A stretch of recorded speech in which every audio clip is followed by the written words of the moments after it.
Halo Sobat Mindo, kembali lagi bersama Kampus Indonesia.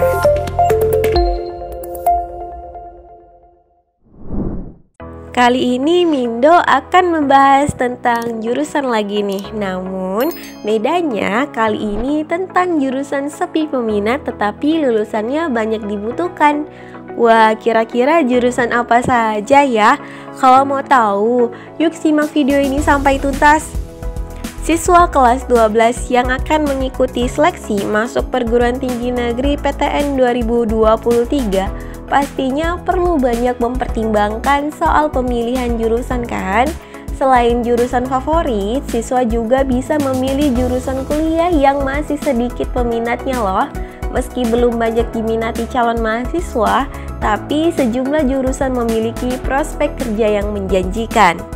Kira-kira jurusan apa saja ya yang masih sedikit peminatnya tetapi lulusannya sangat dibutuhkan? Melansir dari laman perusahaan EduTech atau Education Technology menerangkan ada beberapa jurusan paling dibutuhkan tetapi justru masih sepi peminatnya. Ini dia 14 jurusan yang dimaksud. Yang pertama ada ilmu perpustakaan. Salah satu jurusan di rumpun sosum ini memang kurang diminati dibandingkan jurusan lain. Padahal lulusan jurusan ilmu perpustakaan setelah lulus tidak hanya sekedar menjadi penjaga perpustakaan, melainkan masuk di jurusan ini ternyata menyimpan banyak peluang yang bisa diambil. Jika memilih jurusan ilmu perpustakaan, mahasiswa bisa belajar banyak tentang pengelolaan perpustakaan, manajemen, hingga teknologi informasi di dalamnya. Lulusan jurusan ini juga akan berprofesi sebagai dokumen controller atau bisa sebagai seorang sekretaris. Selanjutnya ada kehutanan. Jurusan kehutanan ini makin dikenal karena Presiden Joko Widodo merupakan lulusan jurusan kehutanan dari Universitas Gadjah Mada atau UGM. Jurusan ini sebenarnya termasuk jurusan sepi peminatnya, padahal peluang jurusan kehutanan ternyata juga sangat luas loh. Sebagai instansi BUMN, konservasi nasional hingga internasional pun sangat membutuhkan jurusan ini loh. Selanjutnya ada ilmu arkeologi. Jurusan arkeologi merupakan jurusan yang mempelajari dan meneliti kondisi barang dan jejak zaman dulu. Meski kurang diminati, tetapi sebenarnya jurusan ini merupakan sebuah jurusan yang sangat dibutuhkan untuk meneliti penemuan-penemuan masa lalu yang baru saja ditemukan. Selanjutnya ada jurusan sastra Jawa. Jurusan ini ada di sejumlah PTN ternama di Indonesia, salah satunya di UGM. Lulusan jurusan ini akan berkecimpung di banyak hal, mulai dari penerjemah, ahli bahasa, sampai menjadi dosen. Selanjutnya ada astronomi. Jurusan astronomi hanya ada di Institut Teknologi Bandung atau ITB. Jurusan ini banyak dibutuhkan oleh lembaga khusus. Beberapa lembaga tersebut seperti LAPAN, BMKG, Observatorium, NASA, dan lain sebagainya. Barangkali Sobat Mindo ingin bekerja di tempat-tempat seperti itu. Selanjutnya ada filsafat. Banyak yang bilang jika jurusan yang satu ini adalah induk dari semua jurusan. Jurusan ini sangat membutuhkan proses berpikir yang logis hingga penalaran yang bagus. Selanjutnya ada seni peran. Bagi Sobat Mindo yang suka dengan dunia seni khususnya berakting, jurusan ini bisa menjadi pilihan. Meski hanya orang-orang tertentu yang memiliki jurusan ini, tetapi setelah berhasil masuk di jurusan seni peran, mahasiswa akan mendapatkan peluang yang besar untuk masa depan.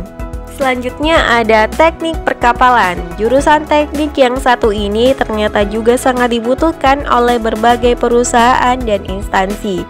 Tidak hanya di tanah air saja, tetapi jurusan ini juga sangat dibutuhkan di kancah internasional.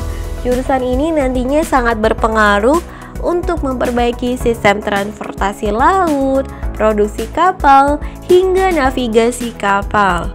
Selanjutnya ada manajemen transportasi. Jurusan manajemen transportasi ini juga kurang diminati calon mahasiswa. Jika memilih jurusan ini, kamu akan mempelajari berbagai prospek dan macam transportasi, mulai dari menghitung biaya operasional kendaraan, tarif yang berlaku, hingga bahan bakar yang digunakan. Selanjutnya ada pendidikan luar biasa. Jurusan ini adalah jurusan yang membantu para penyandang disabilitas belajar seperti anak-anak normal pada umumnya. Makanya jurusan ini sangat dibutuhkan. Kamu bisa mengabdi sebagai seorang guru untuk pelajar disabilitas di masa depan. Selain bekerja, maka kamu akan menjadi sosok mulia karena bisa saling membantu. Selanjutnya ada ilmu hama dan penyakit tumbuhan. Berada di wilayah agrikultur, jurusan ini bisa jadi jurusan yang paling banyak dicari. Meskipun peminatnya sedikit, tapi di masa yang akan datang jurusan ini bakal tetap dicari loh. Selanjutnya ada jurusan kearsipan. Setiap perusahaan pasti membutuhkan kearsipan, apalagi di dalam sebuah perusahaan memiliki banyak kearsipan data dan dokumen penting lainnya. Selanjutnya ada teknik keselamatan dan kesehatan kerja. Kembangnya dunia industri di tanah air pasti sangat membutuhkan jurusan yang satu ini. Jurusan ini sangat penting untuk mengelola kesehatan dan keselamatan kerja di sebuah industri. Selanjutnya ada jurusan teknik desain manufaktur. Bisnis dan dunia manufaktur terus berkembang. Jurusan ini menjadi jurusan yang paling sering dicari. Terlebih dalam bisnis pembuatan kapal, jurusan yang satu ini sangat dibutuhkan. Oleh karena itu, jangan sia-siakan kesempatan yang ada ya. Demikian jurusan yang sepi peminatnya tetapi banyak dibutuhkan di masa mendatang. Nah Sobat Mindo, kamu bisa memanfaatkan peluang ini dengan memilih jurusan yang sepi peminatnya tetapi membawa prospek kerja yang menjanjikan di masa depan. Barangkali Sobat Mindo tertarik dengan salah satu dari jurusan yang sudah dibahas tadi. Jangan takut jika setelah lulus nanti Sobat Mindo kesulitan mendapat pekerjaan hanya karena asumsi sepinya peminat dalam jurusan tersebut. Tetap semangat ya calon mahasiswa Indonesia. Sampai jumpa lagi di lain waktu.